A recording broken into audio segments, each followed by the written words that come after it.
Hi everyone, good morning. This is attorney Sasha Western Cuning. I'm here in my office in Fort Lauderdale.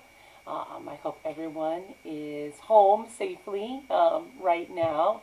I'm in the office today to file a green card case. You can see they're kind of big, so we have to come and copy and file and mail everything from here in the office. It's just much easier than doing that at our home office. In any event, we follow really good sanitation procedures in the office, and there's only two of us in the office at any given time, maximum. And we are very spread apart, and we wash our hands, we Lysol and disinfect everything, and we obviously remain in isolation at home. So we're hoping that we are preventing the spread of corona the best that we possibly can while still getting all of our work done that needs to get done. So I'm here to file not only a green card case today, but also a response to a request for evidence because, the show must go on, as they say. Anyways, it's great to see you guys. Good morning. I'm going to speak today about a few topics that I've been getting a ton of questions about, so I thought it was better just to make a video, post it, and share it so that maybe we don't have as many people reaching out to us about some of these issues. So obviously, I just wanted to first start with some basic immigration updates. There's been a few things that have happened since the last video I did last week. The first major one is the postponement of deportation proceedings for non-detained individuals. We now have our immigration courts shut nationwide until May 1st. So that original closure had been till April 10th. It's now been extended till May 1st. And then the other major development for USCIS is the closure of all in-person services until at least May 4th now. So that original date had been April 7th, which is just a few days away. Obviously, that would have been crazy for them to reopen for interviews and fingerprints on April 7th. So that has now been extended until May 4th minimum, that USCIS is going to be closed for interviews, fingerprints, citizenship ceremonies, etc.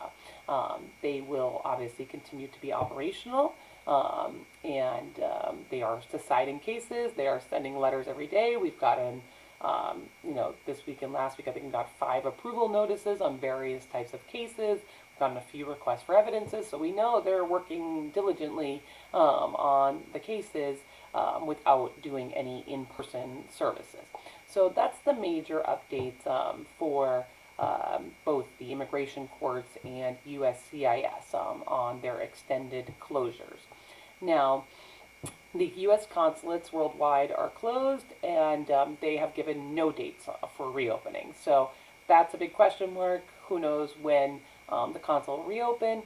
And I think that that's going to be done on a case-by-case basis. Obviously, we know coronavirus is going to hit certain countries much worse than other countries. So I think that each country will decide individually when to reopen its U.S. consulate, depending on what's happening in that particular country. There are going to be some countries where obviously I think that we're going to see much longer closures than others. I do think USCIS may be on target for its reopening on May 4th, but obviously we'll have to see how everything goes. Now, the other questions that I've been receiving a lot recently have to do with unemployment. 3 major topics: unemployment, and that's both on an individual level and for small business owners, because we have a lot of clients who are on work-based visas and run their own businesses on work-based visas such as L visas and E2 visas. So we have individuals asking about unemployment and small business owners on visas asking about unemployment.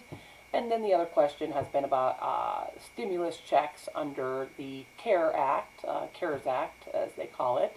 And the last one has been about the census, which obviously census was due yesterday on April 1st. And we know that a lot of undocumented individuals are afraid to complete their census, but if you go to the census website, it's very, very clear that they're not supposed to use any information provided in the census to take any adverse actions against anyone. Hi, Carl. Thanks for tuning in. So we do encourage people to fill out their census properly. The census is really important for many reasons.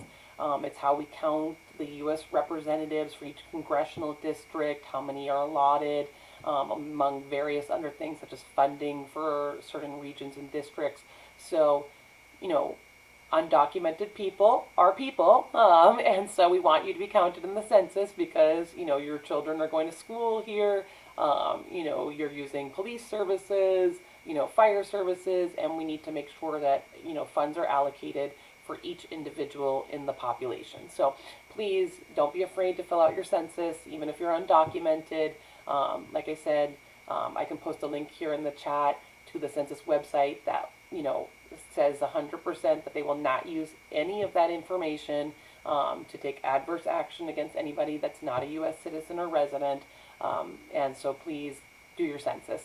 And frankly, if you don't do your census online, they eventually, I don't know if they're actually going to do the door knocking because of Corona, but, traditionally in the past, households that don't fill out their census eventually will have a census worker come to their house to get that information in person. So I personally think it's much better to do it online or in the mail than have someone eventually come to your door knocking, since, you always must be cautious when you're undocumented about opening the door in case it is an ICE agent. So, you'd rather not have strangers coming and knocking on your door. So that's the census. Now, I said the other topics that I really wanted to talk about were the stimulus checks and unemployment. Now, stimulus checks is a very interesting topic because there are going to be a lot of my clients who are going to get negatively affected by stimulus packages because you have to have a social security number, my understanding is, to collect a stimulus check.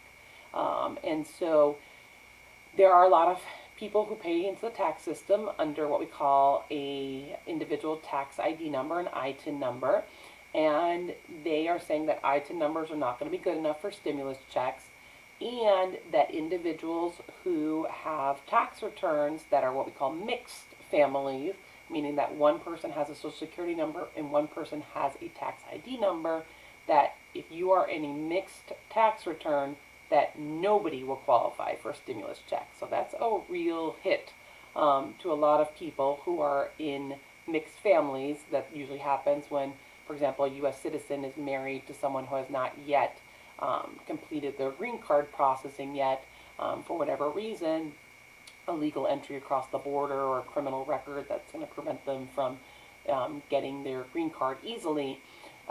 Those people will not qualify for stimulus checks because they have a joint tax return with one individual having a social security number and the other individual having a tax ID number. I think that's a completely unfair rule, but unfortunately, I've looked into this and a lot of other people have looked into this, and it seems clear that a mixed family is not going to be eligible for a stimulus check. Anybody else who has a social security number should be eligible. So, whether you have your social security number because you are a resident, or you have your social security number under a pending green card case or a pending asylum case, if you have a social security number, you should be able to get a stimulus check. Now, and that's not going to count against you in the future for immigration benefits. They've also made that very clear. So, that's something I'm getting a lot of questions about. If I take this, I had previously done a video on the new public charge rules and how strict they are on the financial ability of both the person sponsoring the green card and the person receiving the green card, how they really want to see that these people can take care of themselves and not have to get any government funding. So people are afraid to take these government stimulus checks with the worry that eventually they will be seen as what we call a public charge, that they are going to use public benefits in the future. They've made very clear that this is so out of the ordinary, this is such extraordinary circumstances that we are living through, that will not be held against people in the future should they be applying for green cards, other benefits, if they received a stimulus check. So, if you're qualified, you're eligible, get your stimulus check. There's no reason not to. The last thing that I've been getting a lot of questions about are unemployment benefits. People who are either already residents, people who are pending their residency or have an employment authorization through another category, such as an asylum pending, a cancellation removal case pending. Um, those people are all eligible to collect unemployment if they meet their state unemployment rules. Anyone who is an eligible worker who's been paying, their employer has been paying into the unemployment system, can qualify for unemployment. Unemployment is what we call an earned benefit. It's not a means tested benefit. And public charge, that concern that everyone has about eventually qualifying for green cards or maintaining their status as a green card holder, that only applies to what we call means tested benefits. Unemployment is not a means tested benefit. It is a earned benefit. I am an employer. I have on total 12 people on payroll, and I pay money into Florida's unemployment fund as the employer, and I pay money into federal unemployment as well. So unemployment is funded by employers. Your employer has been, withholding your Medicaid and Social Security taxes and all of that, has also been paying into the unemployment fund in the event that one day you were laid off and collected unemployment. So that is not a taxpayer-based system. That is an employer-paid system. It's an earned benefit, and if you are legal to work and your employer has been, putting you on a W-2, paying into the unemployment system, you are qualified to collect unemployment, and that specifically is not a benefit that's counted under the public charge determination. So there's absolutely no issues with green card holders or even people pending green cards getting unemployment benefits. And we all need them right now. We all should get them. And so please, please, please, if you're qualified, get your unemployment benefits. There's no reason not to. You shouldn't suffer because you think that there's going to be immigration consequences of unemployment. There are no immigration consequences. So, unfortunately, I think a lot of people are going to need them. I hear it's very difficult. I'm here in Florida to get on the website. The website's like crashing every day because there's so many unemployment applications. But hopefully, at some point, you'll be able to get onto the website and apply for your unemployment. Like I said, there's no issues with that. Now, there are some issues on unemployment for particular immigrants, most of them being people who are holding work visas. A lot of people's stays in the United States are, of course, attached to their work itself.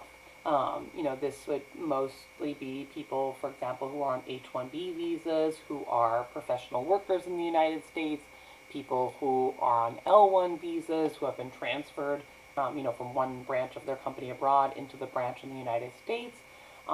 There is not that much forgiveness here when it comes to unemployment. Actual unemployment is going to lead to a status violation, essentially, because you no longer hold your status as an L1 visa holder or a H-1B visa holder. You are not employed anymore by the petitioning company.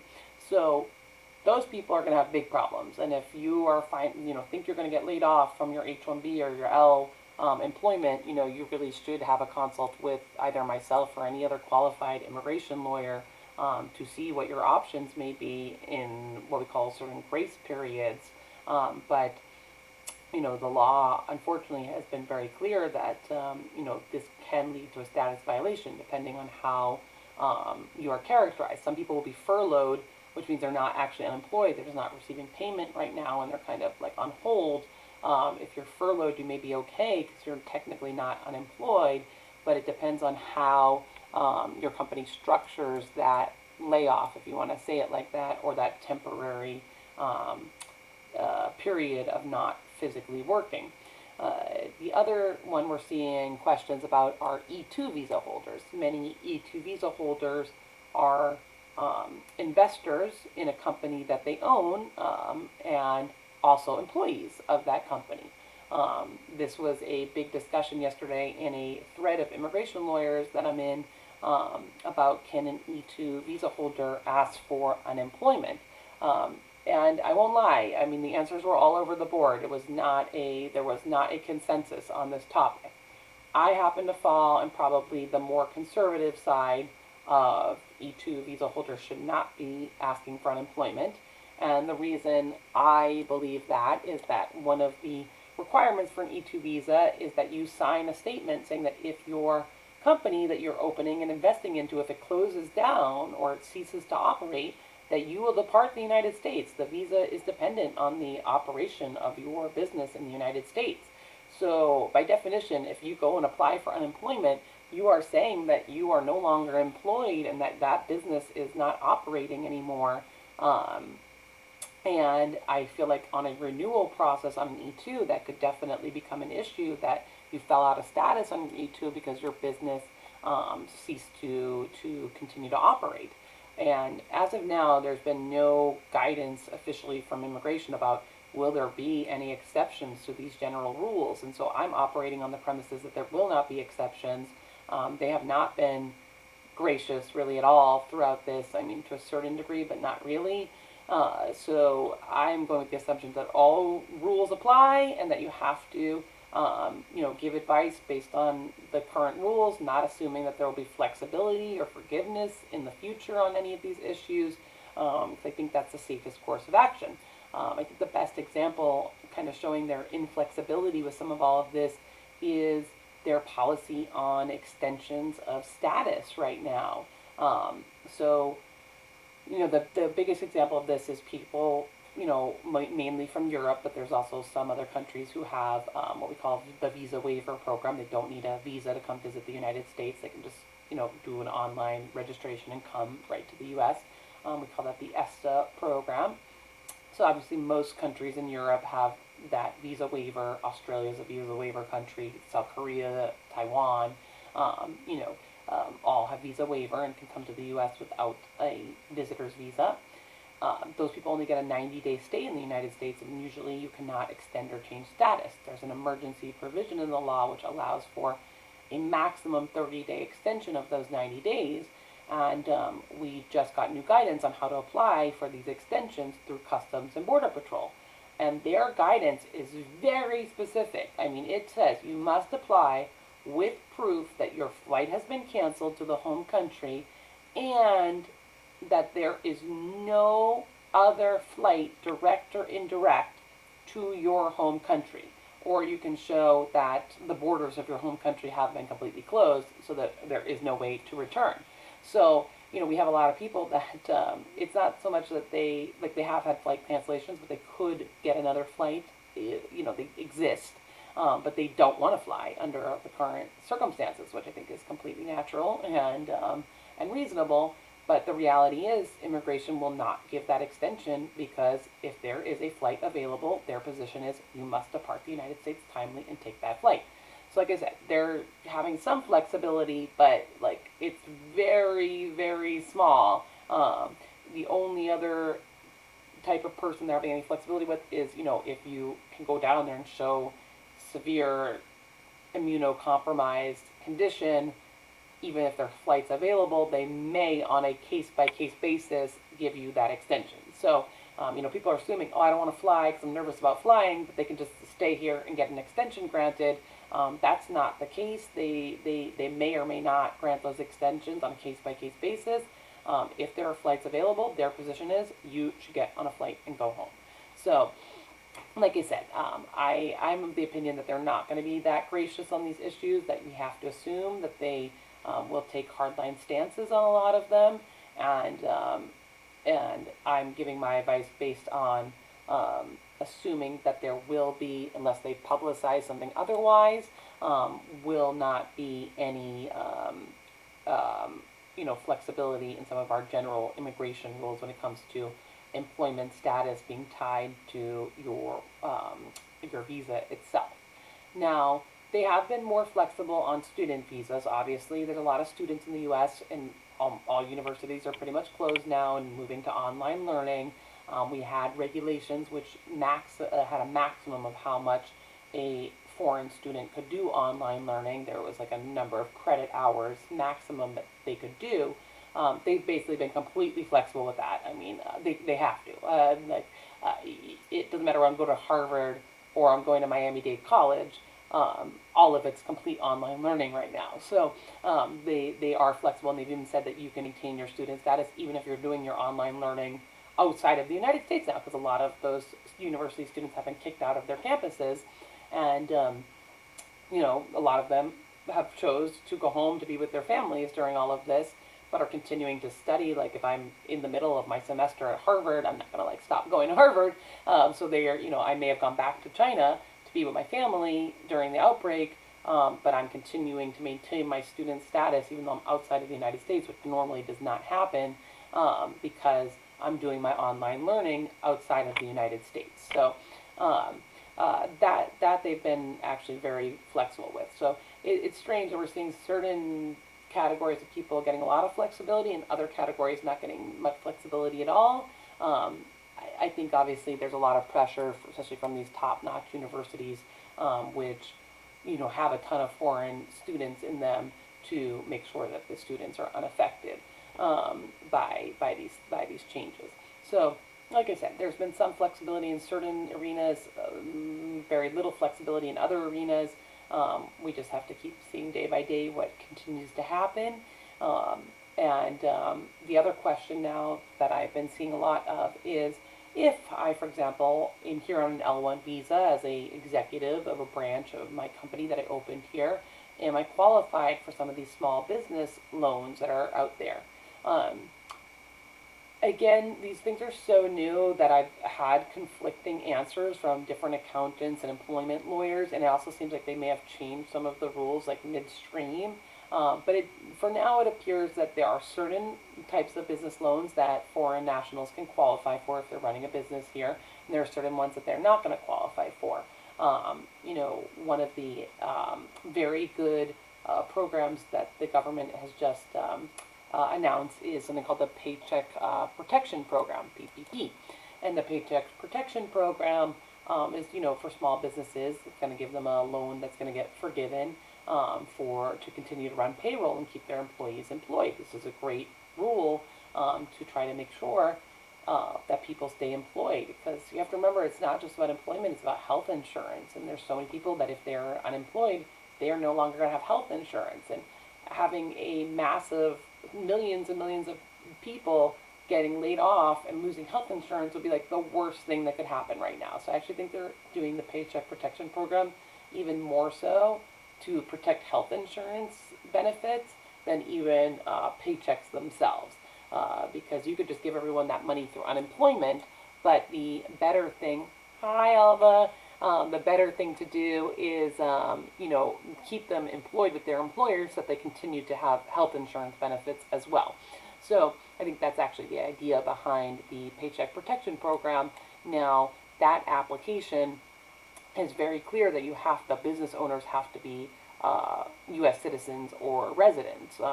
So it looks like Paycheck Protection Program is not going to extend to, for example, an E2 business owner, an L1 business owner, those types of people.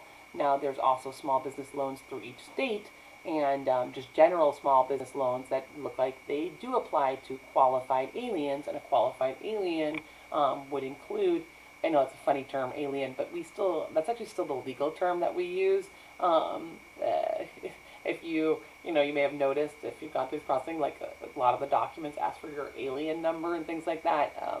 That has never been updated in the law, and sometimes I forget because immigration lawyers use the term alien so frequently that, to lay people it sounds so strange when you call immigrants aliens, but that is still actually the proper legal terminology. The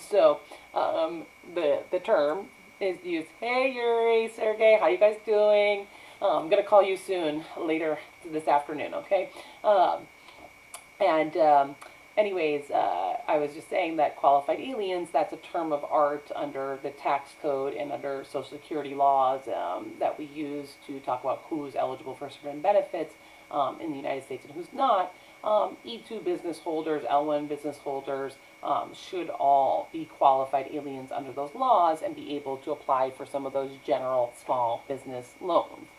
So, we really encourage people, do not be afraid, because of your immigration status, to look into whether you qualify for a lot of these government programs. They, of course, are encouraging people to use them, in the context of the E2 and the L1. They want you to keep your business open. They want you to keep your people employed. So, they want people to take these loans and, try to keep the economy going during this extremely difficult time. So, please, please, please, if you think you may qualify, talk to an accountant or an employment attorney and, see whether or not your business may qualify for one of these small business loans. So I got to hop off because I got to get on another Zoom call with the Florida Lawyers Network, which we, are all switching to digital meetings. But just to summarize quickly, do your census, apply for unemployment if you are a legal worker in the U.S. with a Social Security number. Apply for your stimulus check or take your stimulus check if you have a Social Security number and have been working, legally in this country. Apply for your small business loans if you are a qualified alien. Do not be afraid to do all those things. And the last thing I'd say is just, follow me here and on YouTube, where I'm going to be keeping all my videos so that you can hear the latest immigration updates. Things are changing every single day, and, people need to be informed. We don't want people to accidentally show up at immigration interviews, at fingerprint appointments that have been canceled, and, obviously exposing themselves unnecessarily. So, everyone, stay safe out there. Thanks for tuning in, and, please feel free to message me with any follow-up questions or message me with any topics that you want me to cover. I'm going to be continuing to do these chats periodically about, the bulk of questions that I'm receiving every single day. Obviously, immigration is uniquely hit by this coronavirus on both travel restrictions, on, questions about public charge and public benefits, as well as, what I was discussing earlier about people's status in the U.S. being tied to employment or tied to school and their studies. We are dealing with very unique issues that other people are not dealing with. It's not just sitting at home being in quarantine for our clients. There are all of these ancillary issues that are coming up that have to do with status that people, obviously American citizens don't even have to contemplate or think about. Anyways, so everyone stay safe. Make sure that, you are protecting yourself when you go outside to Publix, or that's our grocery store down here in Florida, or going out for any essential items. We hope that everyone stays healthy and, doesn't go crazy from being inside the house. Lord, I'm already getting emails about that too. Please, guys, don't divorce your spouses if you're waiting for your green card interview just because you're in quarantine together. We will all get through this. We know it's tough to be locked in the house with anybody, whether it's your spouse, your parent, your sibling, your kid. But try to hang in there and not kill each other, and so we can get to a green card interview eventually when USCIS reopens for interviews. Hopefully, fingers crossed, May 4th. All right, guys, take care. Signing off. Have a good one. Bye.